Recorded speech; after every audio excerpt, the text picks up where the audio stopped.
na nagagawa. Look at Cram. Si Izumi ang target niya. Ay, si Innocent din pasok na with a BMI flicker mula kay Cram para lang ma-secure yung kill. Sabay pasok din naman dito ni Azuki. First down nila, mas secure yung kill. At hindi na makakalaban pa dun sa turtle. Pero sino din palang pipigil dito kay Innocent?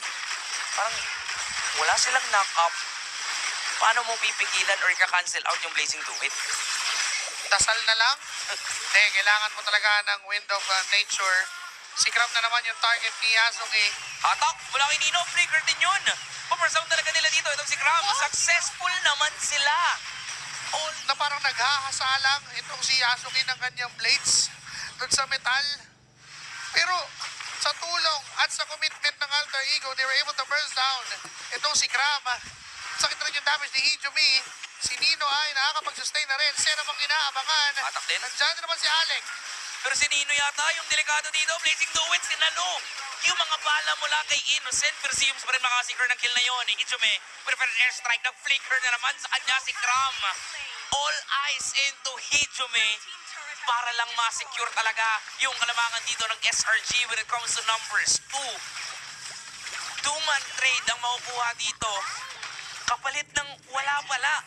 Kasi walang makukuha doon ng Alter Ego. Itong si Yums talagang pinaparamdam ng SRG na sila na ang may hawak ng momentum. Pasok din mula kay si Kais. Patunog lang nung kanyang electrifying beats. Si Yums naipit. Napapflicker na lang palayo. Pero ang target lang talaga nila ay ma-secure yung orange bomb. At mukhang may iwan na rin. Si Kais tinamaan siya ng bala mula kay Arfi. Pumabawi pa rin pala ang Alter Ego. Hindi lang yun, yung poke damage ay mahalaga. Si Yasuki sa sobrang tagal ng laban, nagpa siya, nakunin muna yung orange buff niya. Nag-ulti rin si Cram. Kalahati dito yung buhay ng Lord. First down nila, tinatay din patayin si Yasuki. Si Cram kalahati, hatak dun sa dalawa. Blazing Duet, papasok. May glorious pathway. Pero mukhang delikado, nakita si Hijumi. RP is down as well. Pero nakita din naman ni Yasuki kung nasaan si Innocent. Si Cram, yung aggro. Yung mapa, kinokontrol.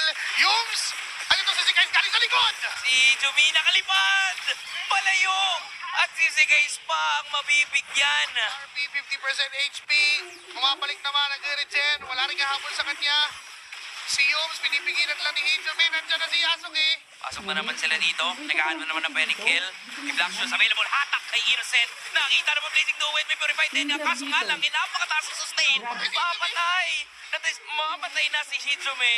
At si RP na yung nakita dito ni Yums. Mapipilitan rin siyang gumamit ng kanyang flicker. Pina-first down yung Lord. Mapapasa kamay pa rin doon ng Alter Ego. Si Nino ang isusunod ng SRG. Hinahabol ni si Kais. Nakita niya sa gilid kung nasaan si Yasuki. Habol hanggang base pero hahayaan niya pa rin makauwi niya ginagawa dito na para bang lapu-lapu yung Uranus. Tinatime yung ano Pag si nakita Hijumi. si Hijumi na nag-penetrate Ano ka po? Naka-flicker na! wala pa kang ilang commit na penetrate strike. Napilitan tuloy lang tumakbot lumayo. Pero ngayon Teka lang. nakababad sila sa revitalize. Sa tutulaw na si Cram na flicker out. Na ngayon kailangan yatang tumakas. Ang nakababad si Stormy. Napagamit naman ng Black Shoes. Kaya wala pa ring mamamatay. Yung purple na yun. Si RP! Si RP yung bibigyan dun sa likuran. Nag-flicker si Yums. Pero may flicker out. Gagamitin lang din para lang makatakas at makalayo. At makakasecure ng kill. Si Nino dun sa likod. Wala na yung retribution ng dito ng SRG. Nabigyan din si Cram. Ay, kamunti ka na sa kamay ni Azuki. Ngayon doon sa may bandang taas. Naka-ready na. Si Cram! Iba-first down na nila! At nabura! Nabura na para bang bula. Sabay katok dun sa base. Mabilis lang ding mawawala yung tore. Ito na ba ang katapusan? Pwede na bang mag-tower lock kasi si Innocent nag-Blazing Duet napasok din na rin dito. Itong si Yums, focus na sa goal. Pero focus pa rin sa pagdepensa at pagpuso ng SRG. Pero isa-isa lang tumutumba ang Malaysian Giants. Kompleto pa ang apat na miyembro dito ng Alter Ego. Kinuha din ni si Kais yung atensyon, yung mata dito ng Alter Ego. Pero hindi na mapipigilan. Hindi na mapipigilan ng Alter Ego. Si Innocent na lang mag-isa, nag-Blazing Duet. At ngayon, magta-tower lock na ang Elok Pamilya.